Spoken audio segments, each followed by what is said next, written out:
Donc, on va poursuivre avec la prochaine conférence de la journée. Donc, cette conférence est donnée par le Dr. Joanne New, une figure marquante du monde de la médecine et de l'humanitaire.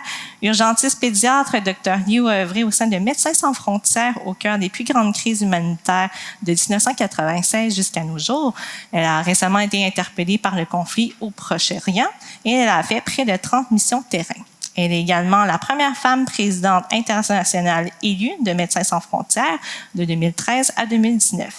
Actuellement pédiatre à l'hôpital pour enfants Sainte-Justine ainsi que professeure à l'École de santé des populations et de santé mondiale de l'Université McGill, sa carrière et son engagement envers la santé mondiale et l'assistance humanitaire ont eu un impact profond sur la vie de nombreuses personnes dans le monde.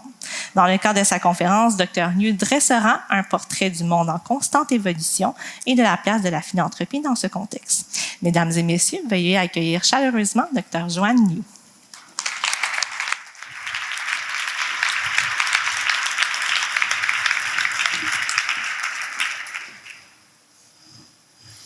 Bonjour tout le monde. Bonjour Québec.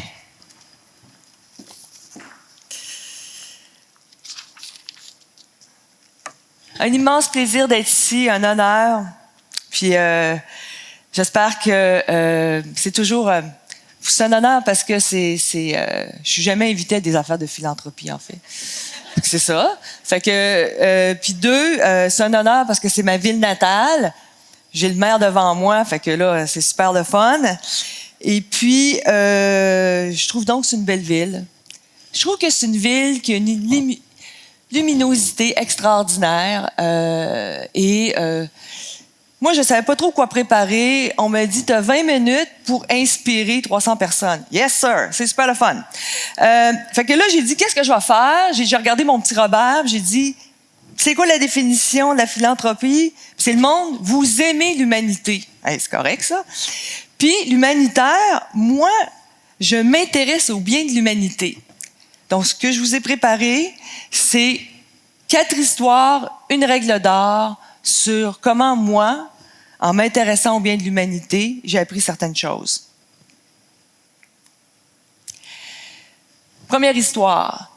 On est en 2015 et puis je reçois un appel du bureau de la chancelière d'Allemagne qui me disent qu'ils voudraient m'inviter pour un meeting en Allemagne la semaine prochaine. Je dis non, je peux pas, je suis en voyage au Japon. Fait que il me dit vraiment? Parce que Bill Gates a changé son horaire. Ah ben laisse-moi repasser à ça, là. Non.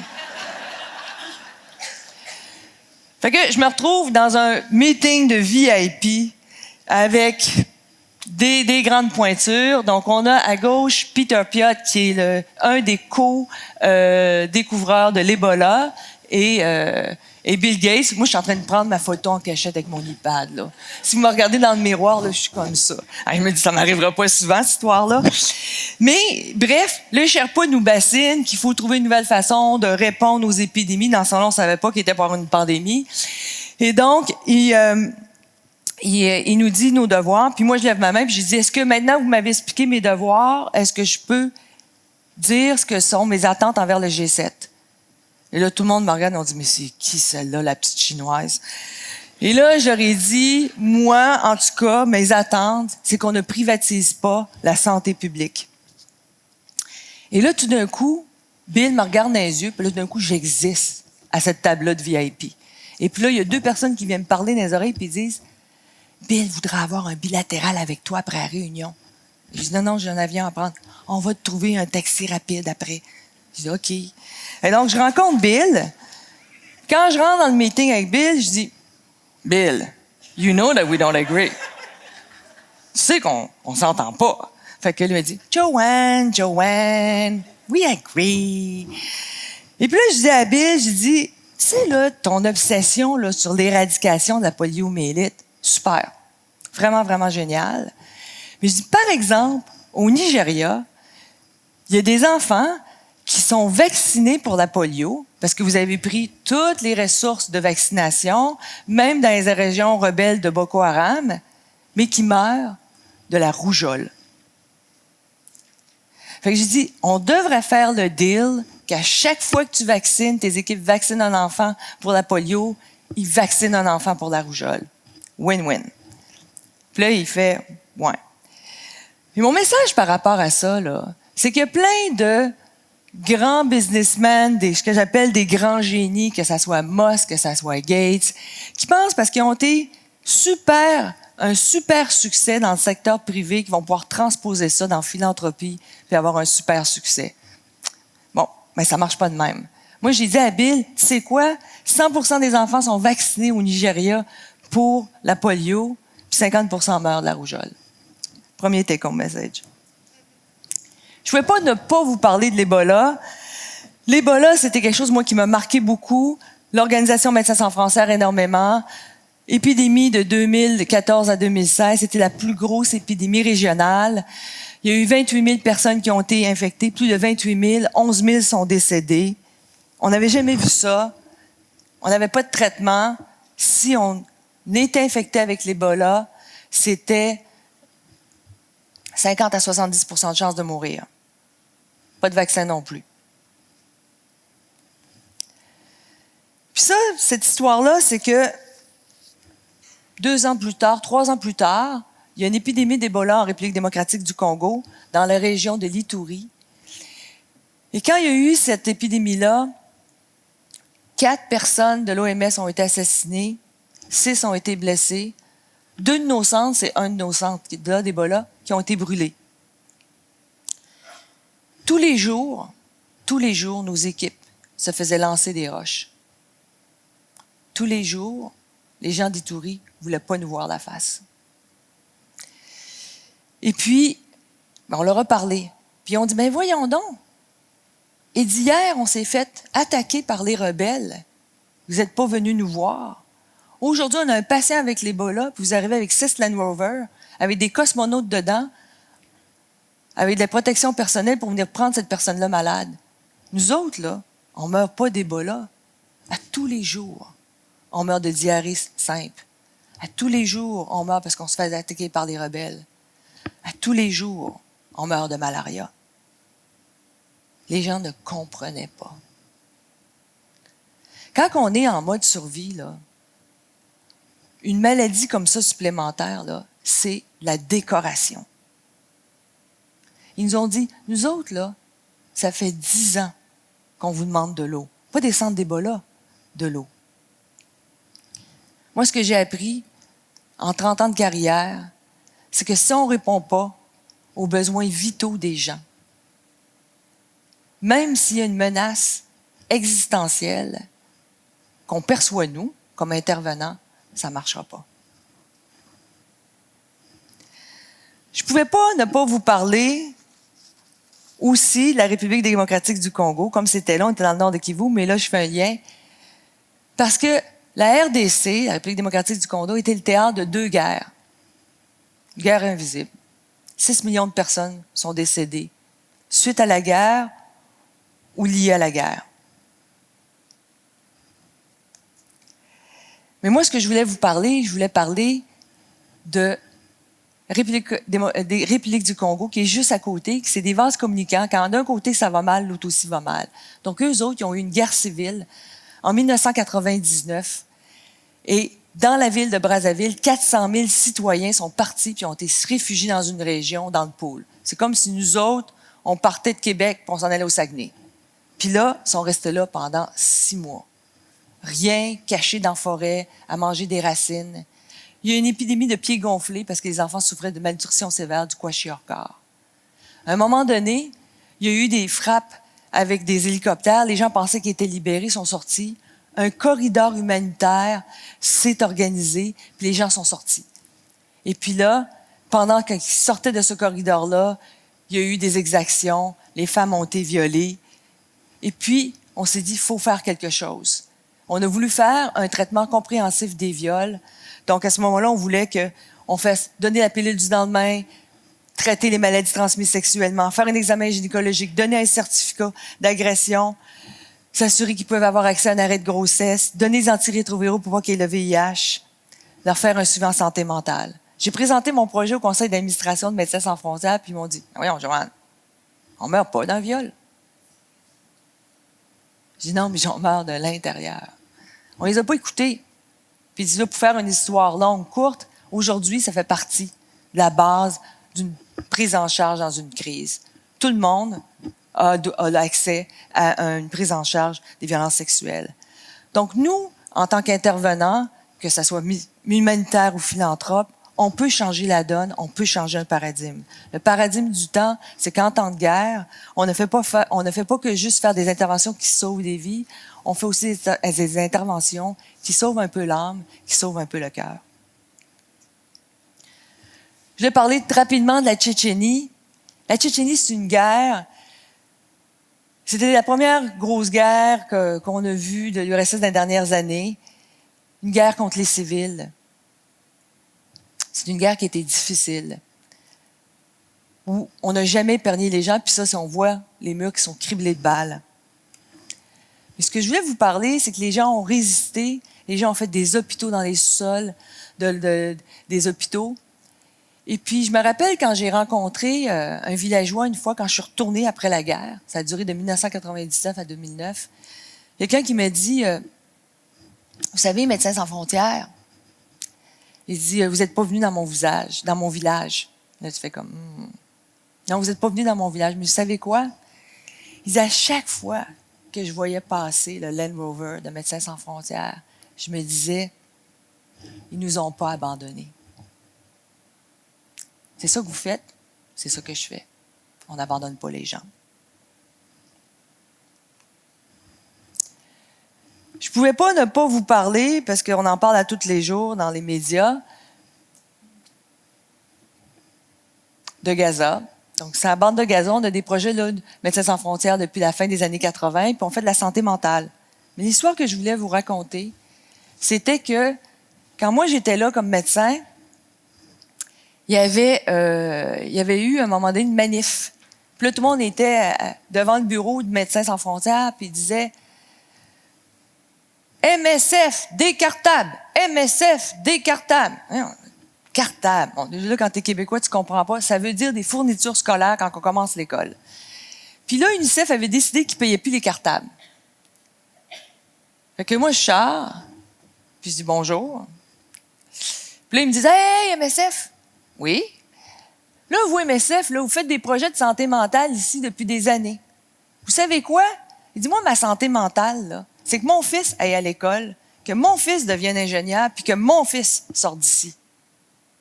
C'est ça, ma santé mentale. J'ai regardé mon financier, puis j'ai dit, ça coûte combien les cartables? On a tout acheté des cartables. Tout ça pour dire que dans l'adversité, si les gens ne peuvent pas se projeter dans le futur, ça devient très difficile de passer à la prochaine journée.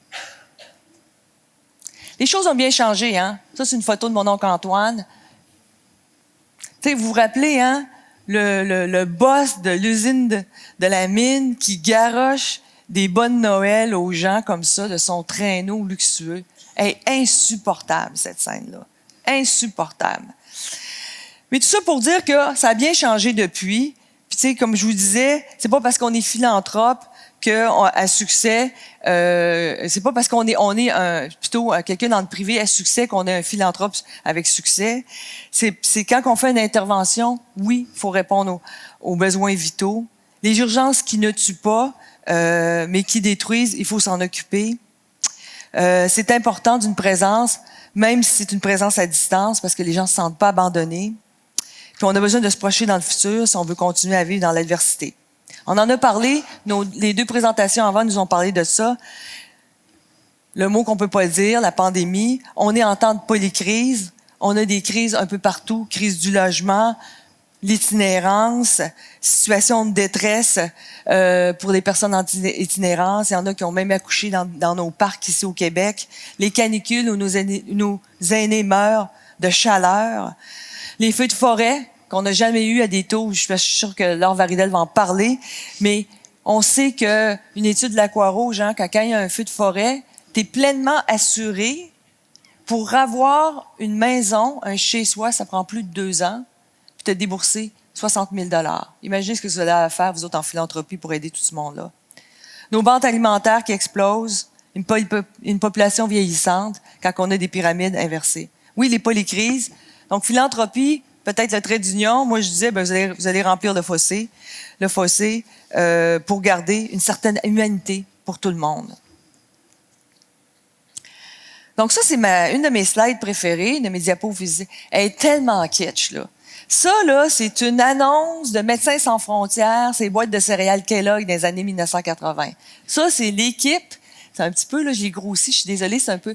Mais en gros, là, c'était l'équipe, là, des battants, là, c'est l'infirmière, là, qui regarde un petit peu, tu sais, se demande à faire sa bonne affaire. T'as le bon docteur qui est là, genre Wilby, ça va bien se passer. Puis là, il y a le logisticien. Ça, c'est le gars qui t'arrange tout dans une mission. Il met de l'électricité, ça s'occupe du parc auto. Moi, c'est là que j'ai commencé à triper chez les gars qui avaient des moustaches. Mais, cela dit, si on veut se donner une chance pour avoir un vrai impact en philanthropie, faut avoir une écoute avec humilité. Je pense qu'il faut aller sur le terrain. Puis, faut demander aux gens comment ils veulent se faire aider. Il faut se faire éduquer par nos bénéficiaires. C'est parce que ça nous permet d'avoir moins d'angles morts, ça nous permet de réaliser nos billets, puis ça nous permet aussi de ne pas avoir le syndrome du sauveur. Donc, moi, j'avais le rôle de vous expliquer comment le rôle de la philanthropie dans un monde de transformation. Bon, il n'y en a pas de baguette magique, là. On ne fera pas de magie. Mais je pense que moi, il faut avoir ce que j'appelle l'intelligence du cœur. Tout simplement. Et donc, vous êtes comme l'humanitaire, vous êtes dans le même bad trip de la professionnalisation. Puis, je pense que ce qu'il faut faire, c'est qu'il faut résister de faire du papier collé de ce qu'on fait dans le privé avec des strategic plans, avec de demander à des firmes de McKinsey de nous faire des beaux camemberts avec des beaux rapports. C'est important de ne pas créer la bureaucratie. C'est important de ne pas mettre trop de conditions quand on veut aider. C'est important d'aller sur le terrain. Il faut résister à la microgestion. Mais je pense qu'il est vraiment important, là, ce serait bien que vous embrassiez le goût du risque. Parce que ça serait donc plate d'utiliser de l'argent philanthropique pour juste essayer des recettes qui marchent. Ça serait donc fun qu'on utilise l'argent philanthropique pour trouver de nouvelles bonnes solutions, d'utiliser notre capital pour démontrer que des recettes ou des modèles qui n'ont pas été démontrés qui marchaient puissent marcher. Ça serait bien aussi que vous investissiez pas dans juste des projets, parce que ça, là, c'est court terme, mais dans du monde, dans des leaders, dans des gens qui vont être dans le milieu pendant des décennies. C'est important aussi, quand on a des enjeux aussi gros qu'on a à faire aujourd'hui, puis on va en parler pendant les 2 prochains jours, que ce soit l'environnement, l'urgence climatique, l'itinérance, tout ça, c'est de créer des alliances. Nous, on a fait ça à MSF, on a créé une alliance pour les maladies négligées, parce qu'on s'est dit qu'il fallait faire un mariage improbable du privé, de la philanthropie, de l'académie, de l'industrie, du gouvernement pour trouver des nouveaux médicaments pour des maladies tropicales négligées. La maladie du sommeil, maintenant, se traite seulement en quelques jours. C'est ça qu'on a fait aussi pendant la pandémie, puis je voudrais saluer la Fondation Trottier, qui a encouragé d'autres fondations. Puis là, j'en oublie, mais je sais qu'il y avait Mawson, il y avait Saputo, il y avait Jarolski. Puis on s'est mis ensemble pour se dire, hey, le milieu humanitaire, il faut les aider. Il faut qu'ils soient capables de faire quelque chose. J'aimerais aussi que vous donniez, qu'on encourage de donner aux gens de leur vivant. Moi, je comprends pas les gens qui laissent des legs. Moi, je comprends pas que les gens ont pas envie de voir qu'est-ce que leur don fait en temps réel. Moi, je comprends pas que les gens ont une envie morbide d'avoir leur nom sur une marche d'un musée. Je comprends pas ça. Ou sur un banc d'un parc. Je comprends pas ça. Bref. Mais ça, moi, je pense que l'ambition, plutôt, c'est de voir une mère vivre en toute sécurité dans une maison de 2e étage. Ça devrait être ça, votre trip.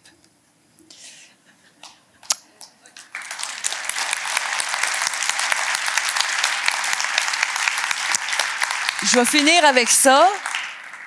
Règle d'or. C'est mon père. C'est dans le restaurant de mon père. Je ne vais pas faire de la pub pour le restaurant de mon père, là, mais il est à Québec. Puis mon père aujourd'hui, là, remplirait 0 critère d'immigration. Puis je ne serais pas ici. Mais je ne peux pas prévoyer sa migration. Je ne ferai pas ça, je ne ferai pas ça, je ne ferai pas ça. Mais dans le temps, quand mon père est arrivé, là, quand tu étais asiatique, quand tu venais de la communauté chinoise, tu faisais 2 choses. Une blanchisserie ou un restaurant. Mon père a choisi le restaurant. Puis il n'est pas resté à Montréal. Il dit, je vais venir à Québec, il n'y a pas beaucoup de restaurants, puis je pense que ça va durer. Ça va durer dans la vie, je vais pouvoir élever des enfants. Puis mon père, il faisait une chose qui était extraordinaire. Il y avait M. Ouellette qui venait tous les mardis midi.